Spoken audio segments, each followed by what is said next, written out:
two superpowers emerged following the end of the Second World War. The United States established the North Atlantic Treaty Organization in an attempt to form its own alliance against communism. In retaliation, the Soviet Union formed the Warsaw Pact and established satellite states along the region. On February 1959, Fidel Castro implemented a communist government in Cuba. The United States responded by launching a CIA-backed Bay of Pigs invasion to assassinate Castro. U.S. intelligence soon discovered the buildup of weapons of Soviet arms in Cuba. On October 14, 1962, U.S. U-2 aircrafts took pictures of missile installments in Cuba, marking the beginning of the Cuban Missile Crisis. In this situation, the two superpowers must choose between either diplomacy or war.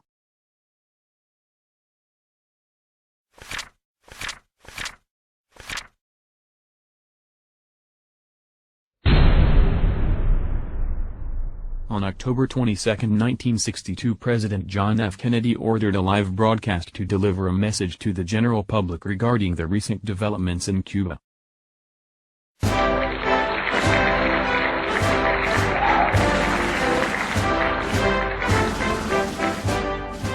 Good evening, my fellow citizens.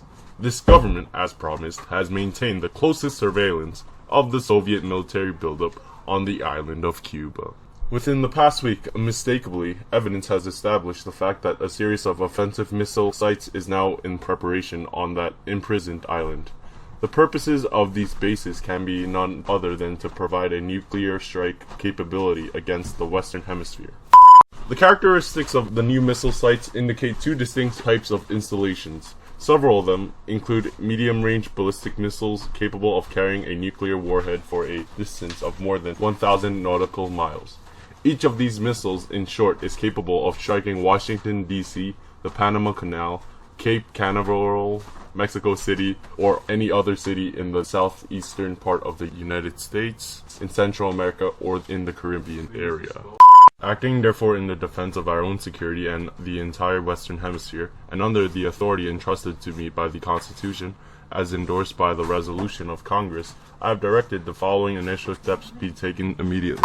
To ease this offensive buildup, a strict quarantine on all offensive military equipment under shipment to Cuba is being initiated. Our goal is not the victory of might, but the vindication of right, not peace at the expense of freedom, but both peace and freedom, here in this hemisphere, and we hope around the world.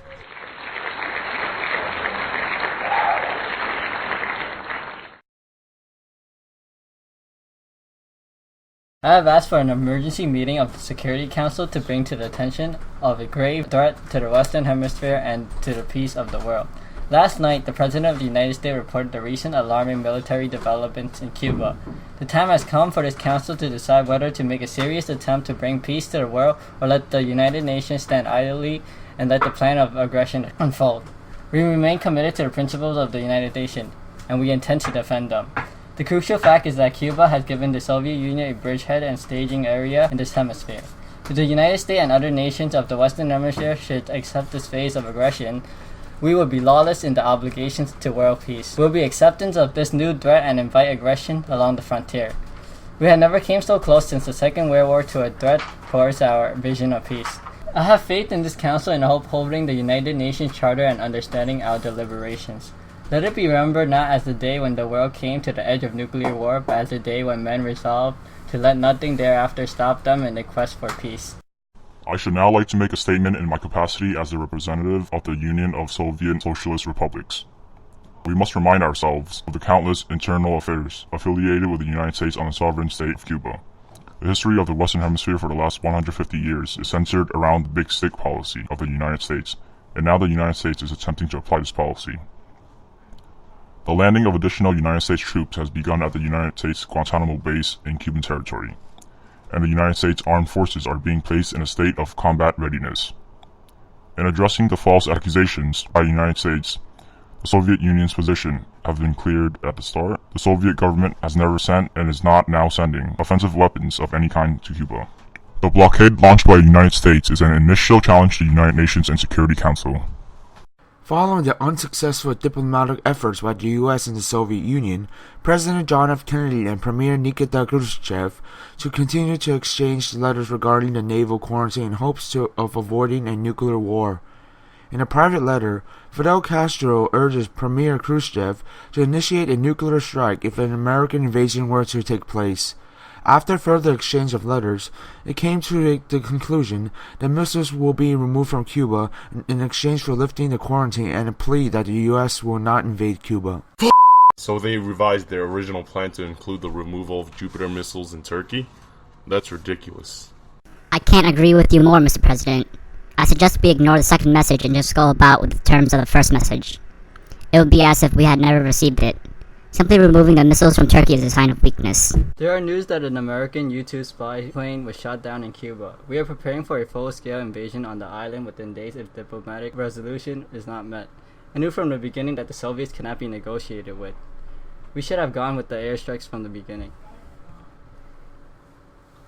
The quarantine was simply an act of national defense. We are not denying the necessities of life like what the Soviets attempted in 1948 Berlin blockade. Hours after the American spy plane was shot down, American destroyer USS Beale had forced a Soviet submarine B-59 to surface. Under orders from the Pentagon, U.S. naval forces carried efforts to track Soviet submarines that are likely to interrupt the blockade or possibly invade. Non-lethal warning shots were fired at the submarine, but the Soviet captain mistook them for explosives. Unknown to the U.S. naval officers, the submarine was equipped with a nuclear-tipped torpedo with specific oral instructions to fire if the attacked or hauled above or below the waterline. Under attack. I am unable to establish communications with Moscow. Prepare the torpedoes to be assembled for battle readiness. Sir, I suggest we surface the submarine. There will be countless casualties if the torpedoes are used. Being shot at explosives as we speak. We're going to blast them now. We may die, but we will sink them all. Please reconsider your decision, sir. We do not have orders from headquarters to arm torpedoes. As second in command, I refuse to give consent. I suggest we surface the submarine and request for orders from... Enough said. I was been put in charge of the missions, so I will make the orders. Prepare to assemble the torpedoes. I will be held fully accountable for all consequences.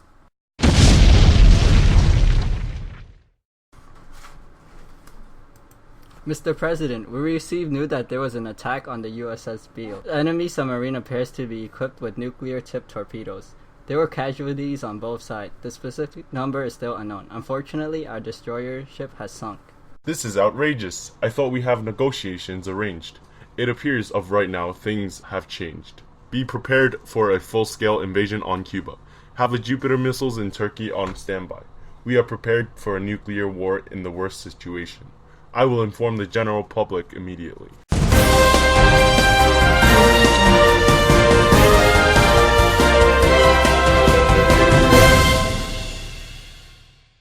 We interrupt your broadcast to inform you of an important message. Today, President John Fitzgerald Kennedy met with Congress, the Executive Committee of the National Security Council, regarding the tensions of the coast of Cuba. As of right now, the United States is prepared to respond. October 29, 1962. President John F. Kennedy ordered the Marines to the island of Cuba. U.S. forces consisting around 14,000 military personnel was given the task to overthrow the established government in Cuba. To remove the missiles from the Caribbean island, airstrikes were used. Fearing possible disapproval, the operation was kept a low scale with little infirmities. The missiles were not entirely removed. On the island, U.S. troops met resistance from both the Soviets and Castro's military. In a matter of weeks, U.S. military personnel were either surrendered or wiped out. Like the Bay of Pigs incident, the United States failed to install a new non-communist government. In an effort to ease the tensions between the two countries, President Kennedy met in secret with President Nikita Khrushchev to discuss matters regarding the incident.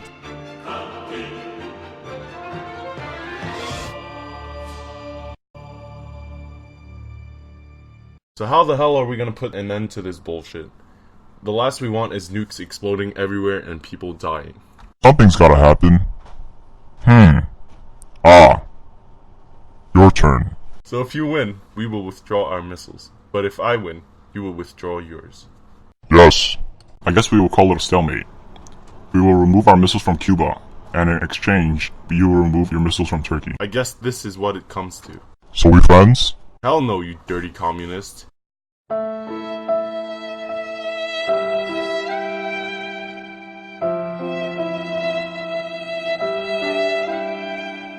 The Cuban Missile Crisis placed the world on the edge of a nuclear war.